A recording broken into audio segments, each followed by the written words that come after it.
देखिएगा क्या है आज की टॉपिक आपकी, electric field intensity due to a system of charge.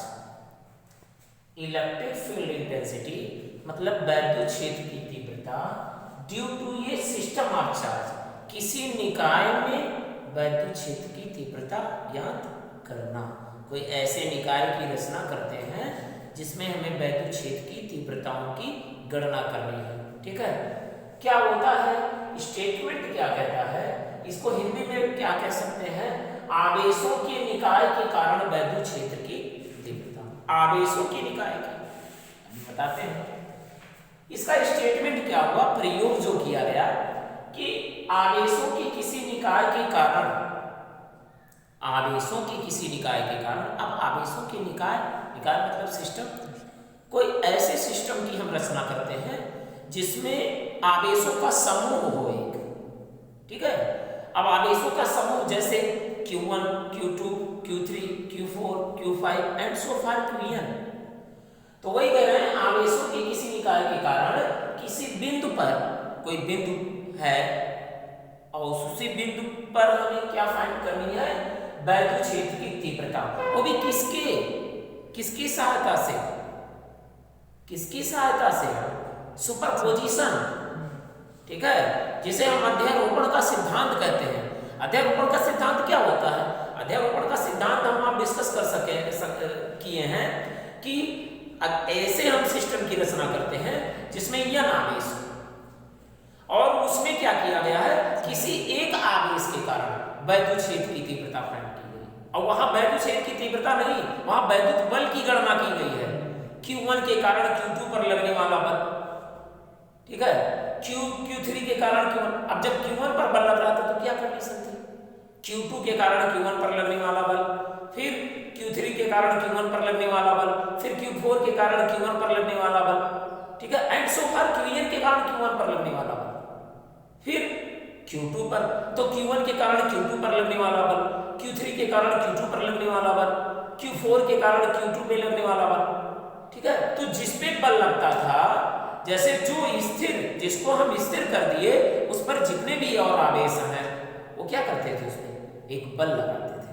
तो बताया गया है F1 equal to F12, F13, F14 and so far, value put की गई थी 1/4 pi epsilon naught Q1 Q2 upon R12 scalar था, वेक्टर सदिश वेक्टर थे। वही चीज अध्यारोपण की सहायता से ज्ञात करना। इस पॉइंट में होती क्या है, ये कहा गया कि माना कोई ऐसे निकाय की हम रचना करते हैं जिसमें यह आवेश हो, ठीक है, जिसकी मूल बिंदु O से दूरियां क्या हो, R1, R2, R3 and so far Rn। उसी पर हमें क्या फाइंड करनी थी, वैद्युत क्षेत्र की, और उस पर जो आवेश हो, कोई जब हम Q1 जो आवेश दिया गया था, यहां से R मीटर की दूरी पर कोई बिंदु P मतलब पार्टिकल, कोई पार्टिकल है, उसी पर हमें वैद्युत क्षेत्र की तीव्रता फाइंड करनी है। तो कहता है क्या कि माना आवेशों के निकाय में, माना आवेशों के निकाय में Q1, Q2, Q3, Q4 and so far Qn बिंदु आवेश हैं जिनकी मूल बिंदु O के सापेक्ष दूरियां R1, R2, R3 and so far Rn है। बिंदु P पर एक परीक्षण आवेश, ठीक है, R की दूरी पर कोई एक परीक्षण आवेश पॉजिटिव टेस्ट चार्ज है Q0 लेते हैं तथा इनकी तीव्रताएं E1, E2, E3 and so far E1, En है। तो यन आवेशों के समूह के कारण बिंदु P पर लगने वाला परिणामी वैद्युत क्षेत्र की तीव्रता E1 plus E2 plus E3 and so far E1। ठीक है, उसमें अध्यारोपण में क्या होता था, F1 equal to F12, F13, F14, F15, ये वहां वैद्युत बल का परिणामी हो रहा था, और यहाँ क्या है, वैद्युत क्षेत्र की तीव्रताओं का परिणाम। तो आप ये देखिए E1 plus E2 plus E3 and so far En equal to 1/4 pi epsilon naught Q upon R square होता है, जो कि हम लोग कल इस पे डिस्कशन किए थे इलेक्ट्रिक फील्ड पे। तो यहाँ क्या होगा, Q की जगह Q1 upon R1 square, R1 scalar, फिर 1/4 pi epsilon not Q2 upon R2 square scalar, 1/4 pi epsilon not Q3 upon R3 square scalar, ये स्थिर, ये वेक्टर, ये स्केलर, एक्स ऑफ है। इसे ही हम क्या कहते हैं, electric field intensity due to ये सिस्टम ऑफ चार्ज। मतलब ये होता है, ये सारे कंडीशन फॉलो करने के बाद ये होते हैं कि अगर कोई निकाय की हम रचना करते हैं जिसमें यह आवेश हो और उनकी मूल बिंदु से दूरियां r1, r2, r3 हो, तो जो उनके वैद्युत क्षेत्र की तीव्रताओं का जो परिणामी होगा वही क्या होगा, electric field intensity due to ये सिस्टम ऑफ चार्ज। यही आपकी होती है जिसे हम कहते हैं आवेश के निकाय के कारण वैद्युत क्षेत्र की तीव्रता, जो उनका जो परिणामी होगा, ठीक है, वैद्युत क्षेत्र की तीव्रताओं का जो परिणामी होगा उसे ही हम कहेंगे electric field intensity due to ये सिस्टम ऑफ चार्ज। कोई प्रॉब्लम, ये चीज होती है। अब नेक्स्ट टॉपिक हम लोग डिस्कस करते हैं जिसे हम कहते हैं इलेक्ट्रिक डाइपोल, ठीक है, जिसे हम वैद्युत द्विध्रुव कहते हैं। देखिएगा,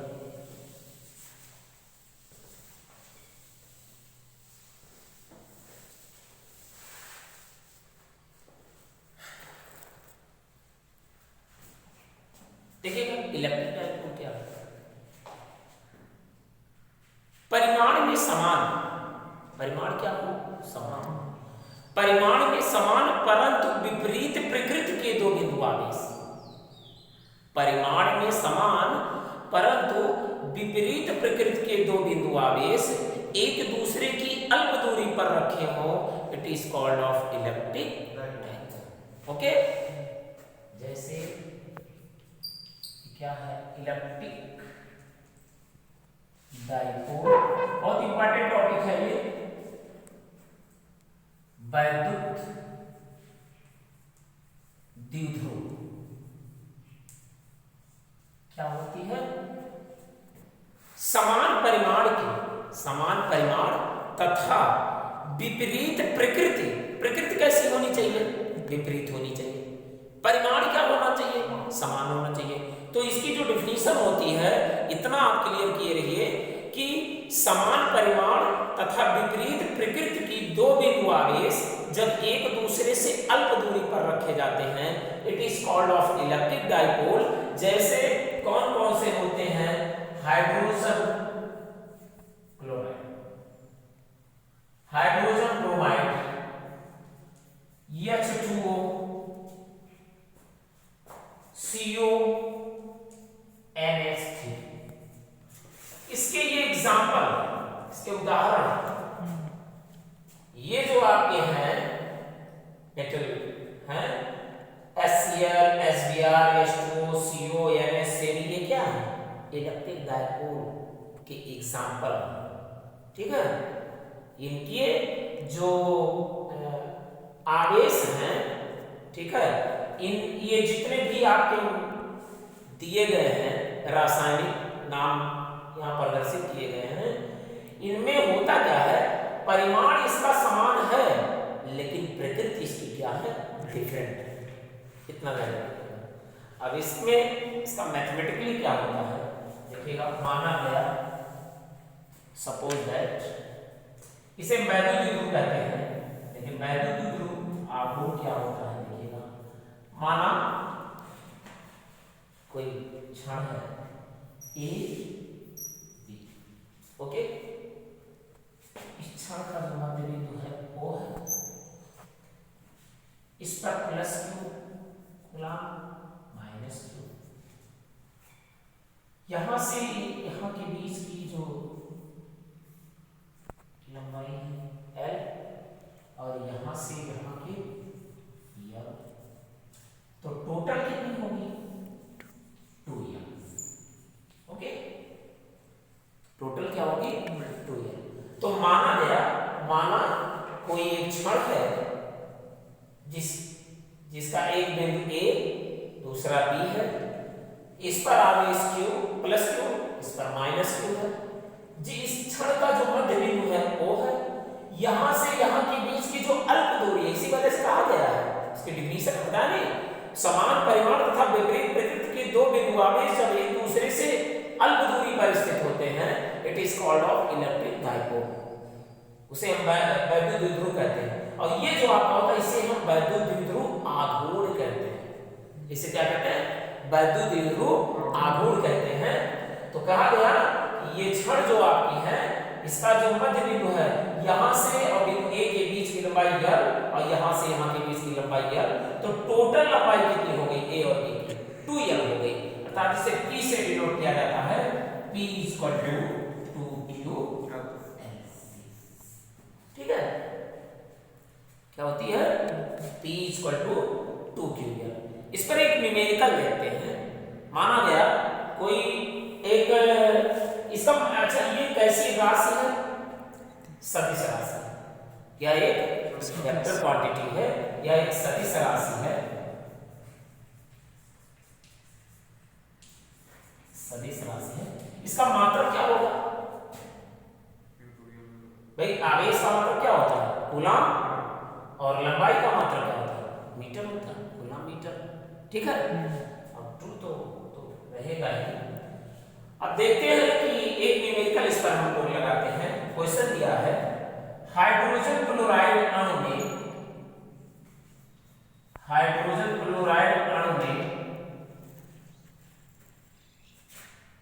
H+ तथा Cl-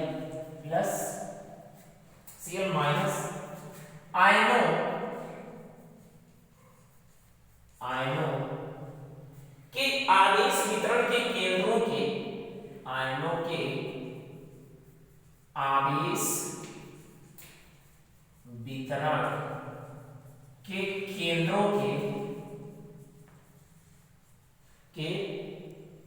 मध्य दूरी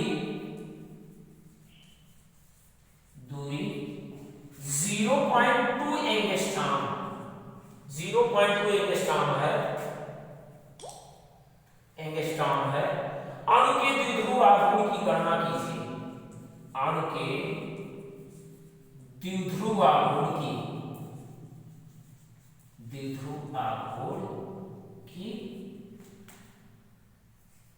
गणना कीजिए। ध्यान से समझिएगा, न्यूमेरिकल दिया गया है। HCl अणु में H+ तथा Cl-,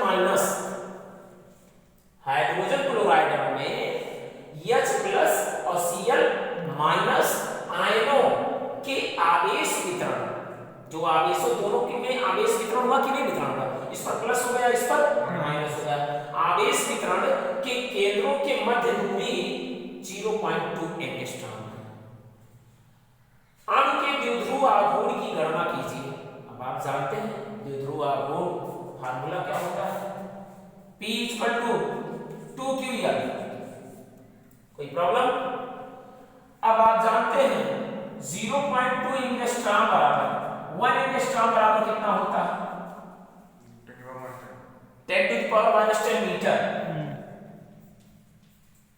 तो 0.2 एंगस्ट्रॉम बराबर कितना हो जाएगा? 0.2 × 10⁻⁻10 मीटर। कोई प्रॉब्लम? भाई 1 एंगस्ट्रॉम बराबर 10⁻⁻10 मीटर, तो 0.2 एंगस्ट्रॉम बराबर कितना होगा? 0.2 × 10⁻⁻10 हो जाएगा कि एक उसी में गुण मल्टीप्लाई कर दीजिएगा तो वही हो आएगा 0.2 × 10⁻⁻10 मीटर। अब ये 10 मीटर हो गई, तो ये किसकी वैल्यू हो गई? L। तो आप क्या हो गई? 2L × Q। 2L × Q। तो 2L की वैल्यू कितनी है? 0.2 × 10⁻⁻10 और Q की वैल्यू नहीं दी गई है, क्या होगी? 1.6 × 10⁻⁻19 कूलम। ओके, अब इसका इसमें मल्टीप्लाई कर दीजिए तो कितना होगा? 16 का मल्टीप्लाई 0.2 में करिए, कितना आएगा? मल्टीप्लाई करके बताइए। ये होगा आपका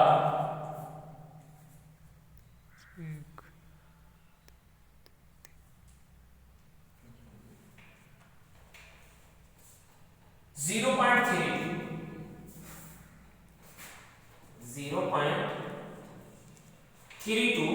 into 10 टू द पावर कितना हो जाएगा? ये -10 है, ये -19 है, तो कितना हो जाएगा? -29। ठीक है, फिर से देखिएगा 1 एंगस्ट्रॉम बराबर कितना दिया गया है? -10 मीटर। हमें क्या सिर्फ एक वैल्यू दी गई है, किसकी वैल्यू? L की वैल्यू दी गई है 0.2 एंगस्ट्रॉम, तो 1 एंगस्ट्रॉम बराबर 10⁻⁻⁰ मीटर होता है, और तब 1 एंगस्ट्रॉम बराबर इतना होता है तो 0.2 एंगस्ट्रॉम बराबर क्या होगा, 0.2 × 10⁻⁻10 मीटर। तो जब इसकी वैल्यू इस फार्मूले में पुट करते हैं इलेक्ट्रिक डाइपोल मोमेंट में, तो जब पुट करते हैं putting the value in formula, तो फार्मूले में पुट करते हैं तो 2ql आगे कर लीजिए q, तो 2l बराबर क्या है 0.2 × 10⁻⁻10 और q की वैल्यू 1.6 × 10⁻⁻19, इसका मल्टीप्लाई इसमें करिएगा इतना, और ये 10⁻⁻10 है 10⁻⁻19 है, तो कितना हो जाएगा 10⁻⁻20। ये आपको कोई प्रॉब्लम, इसी के 2 पॉइंट इसके हैं। नेक्स्ट पॉइंट है आपकी, क्लियर हुआ ना। नेक्स्ट पॉइंट आपका है, इसे हम कहते हैं इलेक्ट्रिक डाइपोल वैद्युत द्विध्रुव के कारण वैद्युत क्षेत्र की तीव्रता। ठीक है, पॉइंट आपकी है वैद्युत द्विध्रुव के कारण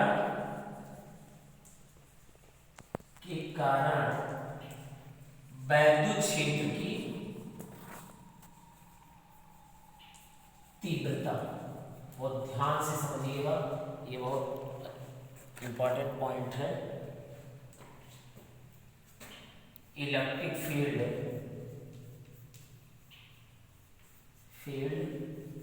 इंटेंसिटी ड्यू टू ये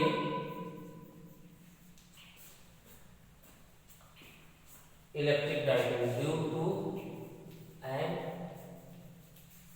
इलेक्ट्रिक डाइपोल मोमेंट।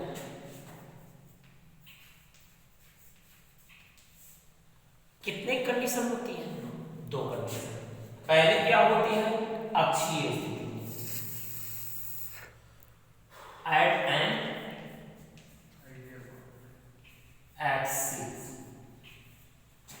अक्षीय स्थिति। ध्यान से समझिएगा इसको। माना गया लेट ये आपकी छड़ है, ठीक है, ये आपकी -q और ये +q, ये आपकी a है, ये b है। इसका मूल बिंदु क्या है, मध्य बिंदु O है। ठीक है, यहां से यहां की बीच की लंबाई 2l है, और ये आपकी क्या है l, और ये क्या है, ये भी l। यहां से जो मध्य बिंदु है छड़ का, यहां से r मीटर की दूरी पर कोई पार्टिकल रखी गई है, ठीक है, जिस पर हमें क्या फाइंड करनी है, वैद्युत क्षेत्र की तीव्रताएं फाइंड करनी है, E1 और E2। कोई प्रॉब्लम? अब आप जानते हैं इसका स्टेटमेंट क्या होगा, प्रयोग क्या होगा।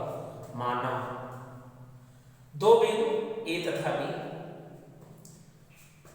जिसका मध्य बिंदु O है, O से r मीटर की दूरी पर कोई बिंदु P है, जिस पर हमें वैद्युत क्षेत्र की तीव्रता की गणना करनी है।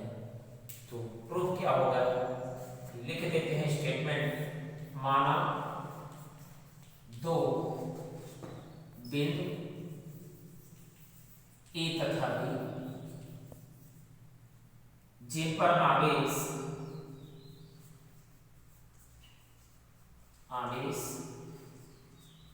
-q तथा +q, जिनकी मूल बिंदु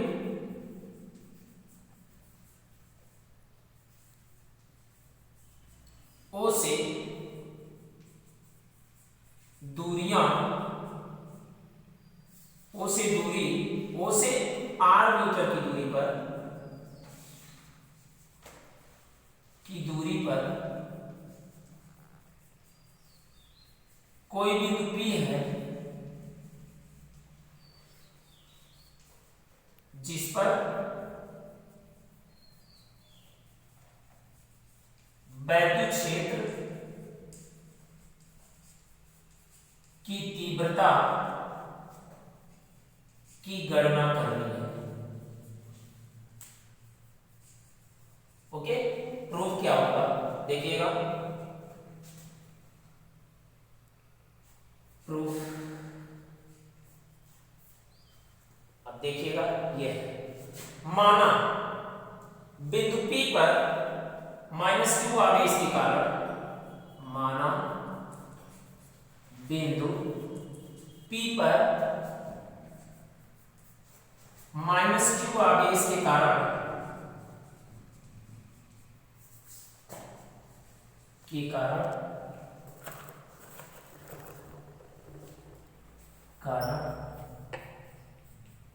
वैद्युत क्षेत्र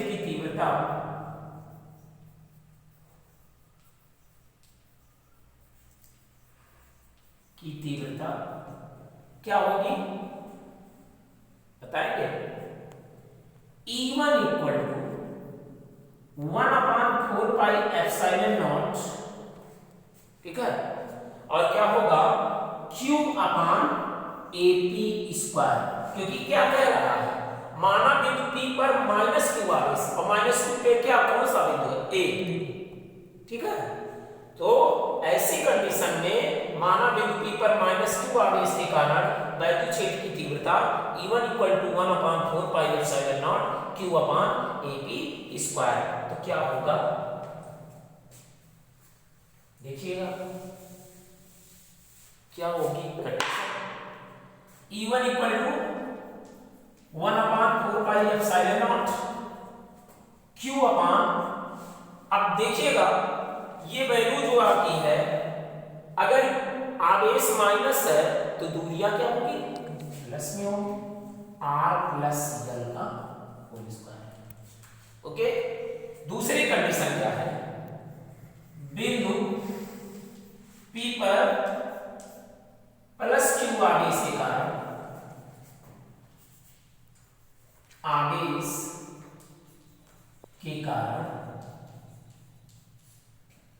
वैद्युत क्षेत्र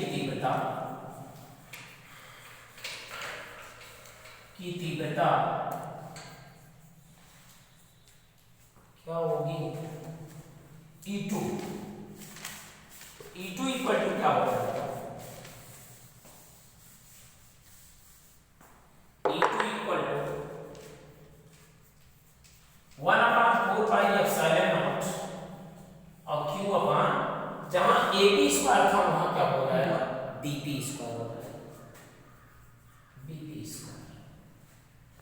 तो 1/4πε0 Q अपान BP बराबर क्या हो जाएगा, R-L का होल स्क्वायर। ओके, क्यों, क्योंकि ये B और B है तो R टोटल दूरी है, और इसमें से L क्या हो जाएगा, माइनस हो जाएगा, इतना घट जाएगा, अल्प दूरी होगी ना। तो ऐसी कंडीशन में क्या होगी, अर्थात परिणामी तीव्रताएं क्या होगी, E = E1 - E2, क्या होगी, E = E1 - E2। तो क्या करेंगे, अब देखिएगा ऐसी कंडीशन में पुट कर दीजिए वैल्यू, देखिए, हेलो हेलो,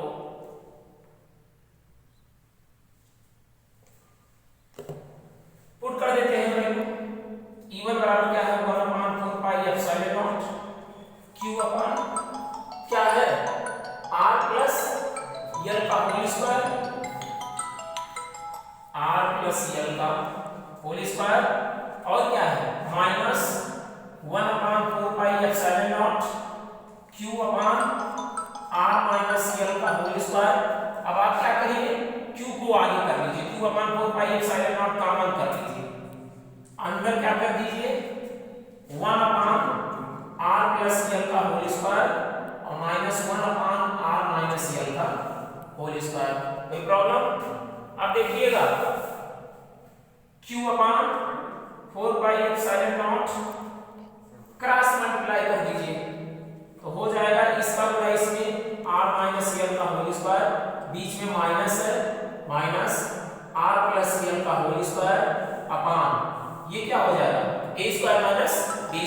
फार्मूला, तो R square minus L square, okay, R की पावर 4 हो जाएगा, आर की पावर 4 माइनस यल की पावर 4 हो जाएगा।